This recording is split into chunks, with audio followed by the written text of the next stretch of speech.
Let's see, Mr. Crenshaw, you're recognized for 5 minutes. Thank you, Mr. Chairman. Thank you, everyone, for being here. Ms. Haugen, I'd like to start with you, please. You were a lead product manager at the Civic Misinformation Department at Facebook, or Civic Integrity, as it's sometimes called. I want you to help us understand what standards are used to decide what is misinformation and what isn't. And I know that could be an hour-long answer, if we could do a short one. So just for clarification, people have sometimes said that my team took down, I think, the Hunter Biden story. There are 2 teams at Facebook, or more than 2 teams, that deal with misinformation. So the main misinformation team, which was under community integrity, uses third-party fact checkers, which are independent journalists who identify they're allowed to make any choice they want to within the queue of stories, and then they write their own journalism, and that is how things are decided to be true or false. My team worked on... Do you guys see any problem with outsourcing the fact-checking to people who really don't check facts, but instead check opinions? I mean, I'm a victim of that many times by these so-called journalists who are so-called fact-checkers. Is there any concern about that at Facebook? It is a very complicated and nuanced issue. I did not work on the third-party fact-checking program, though, so I am not aware of all But that's one standard. So any other principles that we might point to that are that would lead us to understanding what the standard is of what is misinformation, what is Facebook's policy is very clear. They are not the arbiters of truth. So I think there is an open opportunity for public discussion on how third-party fact checks should be conducted, but that is outside the scope of the things that I worked on. Okay. Mr. Robinson, in your testimony, you say that we must take racism head-on, finally eliminate the racially ignorant, exploitative, and harmful components of big tech. And we would do so by supporting legislation that removes liability if they do not remove content that causes irreparable harm. Now, in principle, I already have objections to that just because it's too vague, but that's not actually what I want you to address. I want you to address of whether it would be really applied neutrally across the board, that general principle of that irreparable harm. Well, I don't know if we can absolutely get to neutrality, but we don't get to consequences when companies have blanket immunity.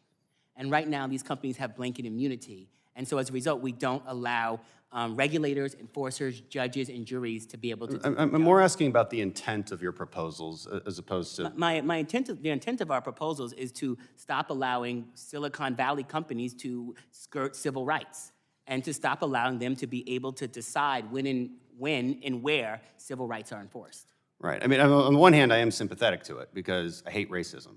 And we recently had 6 people die in Wisconsin, possibly because of racism, because of posts that were on Facebook. 2015, racist posts, violent posts, 2020 again, and now 6 people are dead.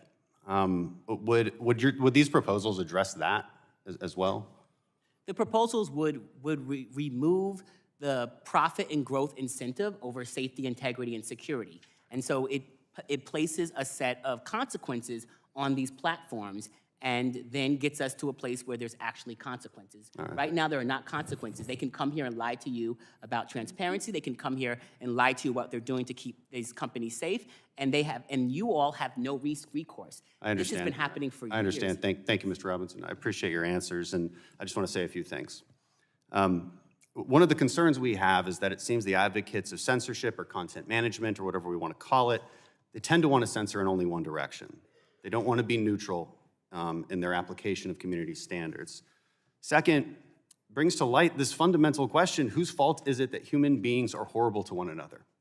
Whose fault is it that a bad person spreads lies or hate? Is it the medium of communication, or is it the person spreading it? This is a very fundamental question, because free speech is very messy. Our founders knew that when they wrote the First Amendment. It can result in all sorts of chaos and pain and hurt feelings because the human race is indeed what it is. But let's be clear, that's a heck of a lot better than the alternative. This independent oversight committee being discussed with an elite, unaccountable few regulating what we see and what we don't. I don't want us to go down that path. And I want to be clear about something else. Republicans and Democrats do not agree on this issue. I've observed a clever strategy by the media and some of my colleagues implying that we all agree, that we're all moving in the right direction towards the same thing. We're all mad at big tech. This is not really true. We have very different views of the problem, and as the ranking member pointed out, one of the bills being considered today puts companies on the hook for any content that causes severe emotional injury, which remains undefined and open to interpretation. It's fundamentally un-American that your hurt feelings should dictate my free speech. And I think the Democrat Party wants to censor based on vague interpretations of harmful speech and misinformation, which invariably means things they just disagree with. They can't legally infringe on the First Amendment, so bully big tech into doing it for you. Gentleman's Can't time has go down expired. this path. Thank you. I yield back.